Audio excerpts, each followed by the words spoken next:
The third generation of the Range Rover Sport is finally here, and so far, it's proving to be one of the best SUVs of 2022. The tech on this new car is definitely out of this world. It's not even available in a full-fledged Range Rover. But what is new with the 2023 Range Rover Sport as compared to the older version? Let's find out. Hello everyone, and welcome back to our channel. Today, we'll take a look at the all-new 2023 Range Rover Sport as we find out what's new with this model. But before we continue, make sure to leave a like and subscribe to our channel for more news on your favorite cars. And with that, the Range Rover Sport. You may think that the new Range Rover Sport looks similar to the old car, but there are plenty of important differences. For example, the grille is all different. The new one is thinner and more square compared to the old one. The headlights have also been changed, and they've been given a new minimalistic design that is not as fussy as the old car. The lower bumper also looks much more modern than before. The new vents and creases now look and feel a little sportier than the big square opening that is on the full-size Range Rover. Depending on which model you choose, you can either get the contrasting bronze trims or the black ones. These colors can be seen on the vents just behind the front wheels. Speaking of wheels, the new Range Rover comes with a range of wheels. This includes some fancy carbon fiber inlays and others that measure up to an insane 23 inches across. This is literally the same size as the rims on the larger Range Rover. The new Range Rover has also chosen to adopt flush door handles. This new model gets rid of all of the fussy creases and lines that were on the side of the old style. These changes are even easier to notice from the back. The old car has some blocky square brake lights. However, the new Sport comes with some super thin lights that look like they belong on a Jaguar and not a Range Rover. The boot lid is very smooth, and the number plate is now fitted to the rear bumper, unlike before, where it was just underneath the rear windscreen. You will notice that the extra rear trim underneath the rear bumper and some shiny exhaust tips if you're keen. That's totally different from the Range Rover, where the pipes are hidden behind the bumper. What are your thoughts on the new design? Just like the exterior, the interior also got a facelift, and it looks way better than the old car's cabin. It looks completely modern thanks to the slightly curved touchscreen and separate driver's display. However, we'll get to this in a few. The steering wheel also looks completely new, and the dashboard has some inspiration from the larger Range Rover. This means that there are lots of contrasting trims and some neatly hidden air vents. The heating controls for these are just not the same as on the Range Rover. However, the Sport has its own center control, which has a more curved design and none of the vertical metal bars that are in the bigger car. However, there's a 22-way electric adjustment with massage functions for the front seats. As for the passengers at the back, they have not been forgotten. They sit slightly higher in the new Range Rover Sport, and there's an extra 3 centimeters of legroom where they can stretch their legs. The new model has also been given a more practical boot pack. Now you can carry 5 adults and 835 liters of luggage. That is 55 liters more than the old Range Rover Sport. Everything about the Range Rover Sport has been made better, including the engine. There's a range of engines to choose from, such as a pair of 3-liter 6-cylinder diesels known as the D300 and D350. These two give you 300 horsepower and 350 horsepower respectively.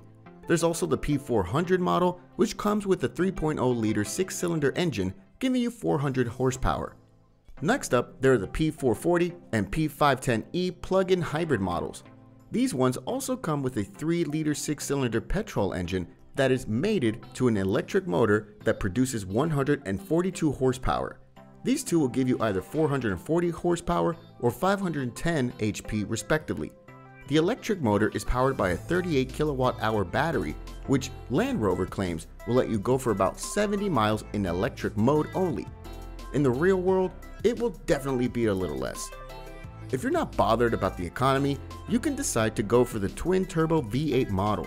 The new P530 gives you a 4.4-liter twin-turbo V8 that gives you 530 horsepower. It will only return about 24 miles per gallon. At least it's 17% better than what the old Range Rover Sports used to return. But then again, you're getting launch control and 0 to 60 miles an hour in 4.3 seconds. This is as fast as the old Range Rover SVR. Each of the new Range Rover Sports comes with an 8-speed automatic gearbox and 4-wheel drive. You also get high and low range modes and loads of clever tech. All this is to make the new Sport just as capable of going off-road as the full-size Range Rover. The new Sport also has a brand new off-road cruise control.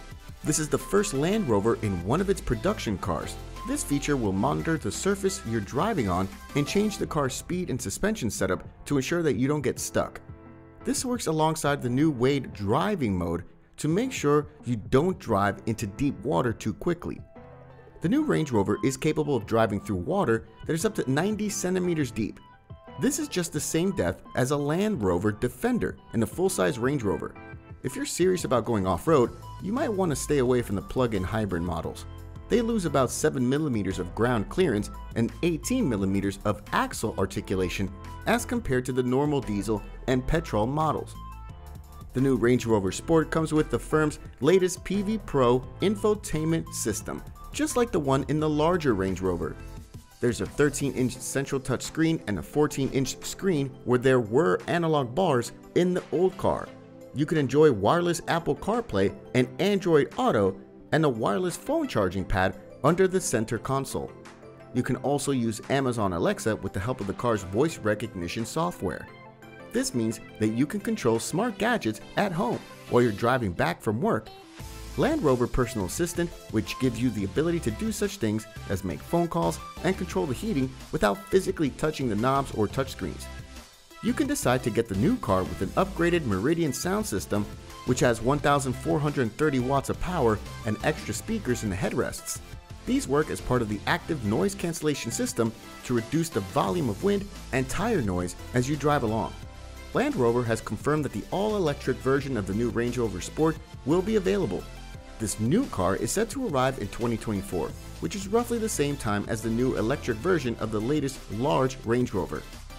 The new Range Rover Sport comes with something called the Stormer Handling Pack. This adds a rear electronically controlled limited slip differential to maximize traction when you accelerate out of tight corners. It also comes with torque vectoring that can brake the inside wheel to help the car make tight turns faster. The rear wheel steering comes as a standard feature if you take the 510 horsepower plug-in hybrid or the 530 horsepower V8 petrol model. How much will these cars cost? The new Range Rover Sport is already on sale, but it is a bit on the pricey side. You can now get one of the older models for about $80,000.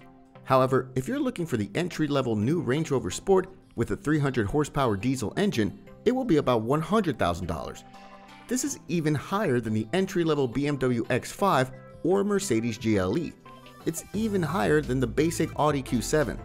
However, if you want the top-spec V8 model, you'll need a little more than $140,000 to get it into your garage. The all-new Range Rover Sport is definitely a sweeter, more stylish car. What do you think? Feel free to let us know in the comment section below. Thanks for watching, and I'll see you in the next video.